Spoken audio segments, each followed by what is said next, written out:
Hi friends, welcome to our channel. Brahmamudi serial next ఎపిసోడ్లో ఏం జరగబోతోందో ఈ వీడియోలో చూసి తెలుసుకుందాం. యామినిని అరెస్ట్ చేయడానికి వచ్చిన పోలీసులు అసలేం జరిగింది అని తెలుసుకోవడానికి ఈ వీడియోని స్కిప్ చేయకుండా ఎండ్ వరకు చూసేయండి. రుద్రాని రాహుల్ ఇద్దరు అప్పటి వరకు యామినికి సపోర్ట్ చేసి ఇందిరాదేవి వాళ్ళకి ఎక్కడ వాళ్ళ మీద అనుమానం వస్తుందో అని కాసేపు కావ్య పక్కన కూర్చొని ఇందిరాదేవితో ఇలా మాట్లాడుతూ ఉంటుంది. ఏంటమ్మా, ఒక పక్క మన వారసుడు రాజ్ ఆ యామినిని పెళ్లి చేసుకోబోతున్నాడు, మీరేంటి ఏమీ ప్రయత్నాలు చేయకుండా ఇలా మౌనంగా కూర్చున్నారేంటి అని అంటుంది. అప్పుడు ఇందిరాదేవి ఏం చేయాలి అని అంటుంది. అప్పుడు రుద్రాని, అదేంటమ్మా అలా అంటావు, ఆ యామిని మన వారసుని పెళ్లి చేసుకొని తీసుకెళ్ళిపోబోతుంది. ఇక రాజ్ మనకి పూర్తిగా దూరం అయిపోతాడమ్మా, కావ్యకి అన్యాయం జరుగుతోంది అని అంటుంది. అప్పుడు అపర్ణ, నా కోడలికి అన్యాయం జరుగుతుందని నీకిప్పుడు జ్ఞానోదయం అయిందా రుద్రాని అని అంటుంది. అప్పుడు రుద్రాని, అలా మాట్లాడుతున్నావేంటొదినా, నేను మాత్రం కావ్యకి అన్యాయం జరుగుతుందని బాధపడట్లేదు అని అనుకుంటున్నావా ఏంటి అని అంటుంది. అప్పుడు ఇందిరాదేవి, నువ్వెలాంటి దానివో, నీ బుద్ధి ఎలాంటిదో, నువ్వు ఇప్పటి వరకు ఎవరికి సపోర్ట్ చేస్తున్నావో, ఇప్పుడు కూడా ఎవరికి సపోర్ట్ చేస్తున్నావో, ఇప్పుడు ఎవరికి అనుమానం రాకూడదని వచ్చి ఇలా మాట్లాడుతున్నావో మొత్తం నాకు తెలుసు రుద్రాని అని అంటుంది. అప్పుడు అపర్ణ, ఏం రుద్రాని, మీ టీం పార్ట్నర్ ఆ యామిని మేము ఏమేం ప్లాన్ చేస్తున్నామా అని తెలుసుకోవడానికి నిన్ను మా దగ్గరికి పంపించిందా అని అంటుంది. అప్పుడు రుద్రాని, అలా మాట్లాడుతున్నావేంటొదినా, నేను మీ కళ్ళకి ఆ యామినికి సపోర్ట్ చేసేదానిలా కనిపిస్తున్నానా ఏంటి అని అంటుంది. అప్పుడు ఇందిరాదేవి, అలా కనిపించడం కాదు, నిజంగానే నువ్వు ఆ యామినికి సపోర్ట్ చేస్తున్నావు, నీకు తోడు నీ కొడుకు కూడా అని అంటుంది. అప్పుడు రాహుల్ ఏమి మాట్లాడాలో అర్థం కాక మౌనంగా ఉంటాడు. అప్పుడు రుద్రాని, వాళ్ళిద్దరూ వీళ్ళకి అనుమానం రాకుండా వచ్చి వీళ్ళ పక్కన కూర్చొని ఇలా మాట్లాడుతున్నారని అర్థమైపోయింది అని, ఇక వెంటనే వాళ్ళ జాగ్రత్తలో వాళ్ళు ఉండాలని, లేకపోతే వాళ్ళకే ప్రమాదమని ఇద్దరూ కంగారు పడిపోతూ ఉంటారు. అప్పుడు ఇందిరాదేవి, చూడు రుద్రాని, నువ్వు ఆ యామినితో కుమ్మక్కయ్యి నువ్వు కూడా కావ్యకి అన్యాయం చేయాలని ఏదైనా ప్రయత్నాలు చేశావని నాకు తెలిసిందా, నిన్ను ఇంట్లోకి అడుగు కూడా పెట్టనివ్వను, జాగ్రత్త అని అంటుంది. అప్పుడు స్వప్న, అత్త నువ్వేమీ కంగారు పడుకు, నీతో పాటు నీ కొడుకు కూడా బయటికి వచ్చేస్తాడు అని అంటుంది. అప్పుడు రాహుల్ మధ్యలో నేనేం చేశాను స్వప్న అని అంటాడు.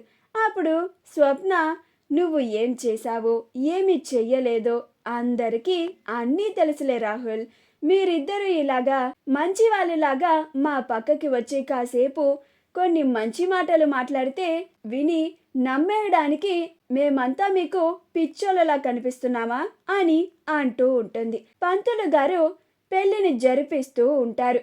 రుద్రానికి అనుమానం వస్తూ ఉంటుంది. ఇదేంటి, ఒక పక్క పెళ్లి జరిగిపోతూ ఉంది, వీళ్ళని చూస్తూ ఉంటే ఎలాంటి ప్రయత్నం చేస్తున్నట్లుగా అస్సలు కనిపించడమే లేదు. ఆ అప్పు కూడా చాలా కామ్గా కూర్చుంది. ఆ అప్పు యామినిని అరెస్ట్ చేస్తానని కూడా చెప్పింది, కానీ ఇదేంటి, ఒక్కరు కూడా ఒక్క మాట కూడా మాట్లాడకుండా ఇలా మౌనంగా ఉన్నారు.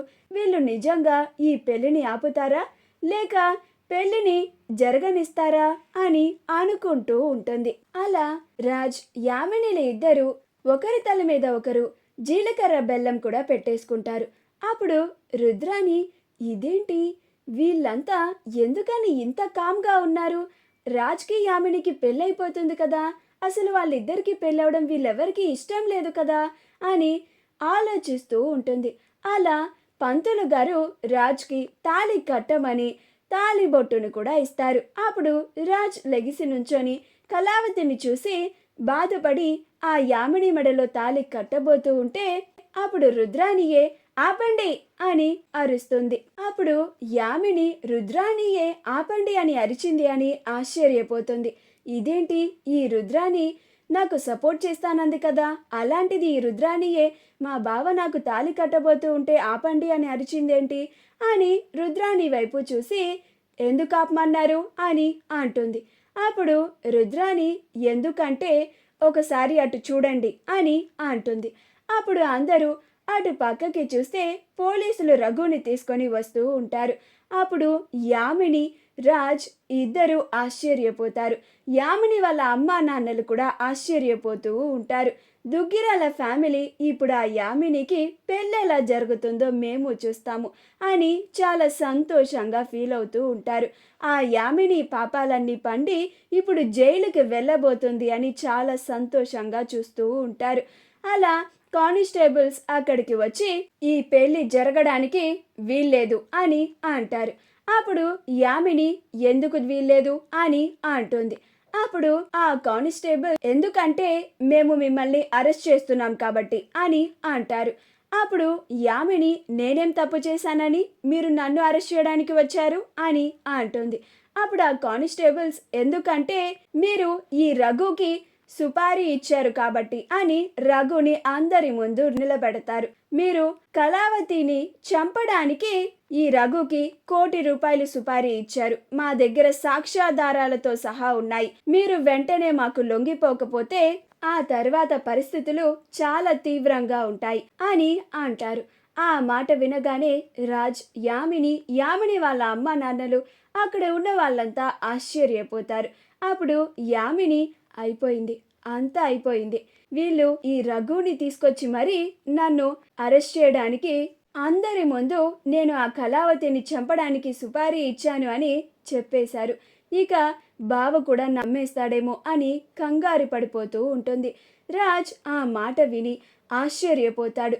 ఆ రోజు అడవుల్లో కూడా వాళ్ళని వెంబడించింది అతనే అని రాజ్ వెంటనే గుర్తుపట్టి, ఏంటి యామిని, నువ్వు వీడికి సుపారీ ఇచ్చావా, అది కూడా కళావతిని చంపడానికి? ఏంటి యామిని, నువ్వు ఒక మనిషి ప్రాణాన్ని తీయాలనుకున్నావా? నువ్వు మరి ఇంత దుర్మార్గురాలివని నేను ఊహించలేకపోయాను యామిని. నేను నిన్ను పెళ్లి చేసుకోవడానికి నువ్వు ప్రాణం తీసుకుంటానంటేనే నేను ఈ పెళ్లికి ఒప్పుకున్నాను. అలాంటిది నువ్వు కళావతి ప్రాణాన్ని ఎందుకు తీయాలనుకున్నావు యామిని అని అంటాడు. అప్పుడు అప్పు అవన్నీ నేను చూసుకుంటాను కదా బావగారు అని అంటుంది. అప్పుడు రాజ్ అప్పుని చూసి ఆశ్చర్యపోతాడు. యామిని నేను ఆ తప్పు చేయలేదు, నేనే చేశానన్న దానికి మీ దగ్గర ప్రూఫ్ ఏంటి అని అంటుంది. అప్పుడు అప్పు, కానిస్టేబుల్ ఆ వీడియోని ఆవిడ గారికి చూయించండి అని అంటుంది. అప్పుడు ఆ వీడియోని అందరి ముందు చూపిస్తారు. అప్పుడు యామిని అది చూసి ఆశ్చర్యపోతుంది. మా వీడియో కనుక మీకు నచ్చినట్లయితే లైక్ చేయండి, షేర్ చేయండి, మా ఛానల్ని సబ్స్క్రైబ్ చేసుకోండి. పక్కనే ఉన్న బెల్ ఐకాన్ని క్లిక్ చేయడం మాత్రం మర్చిపోకండి.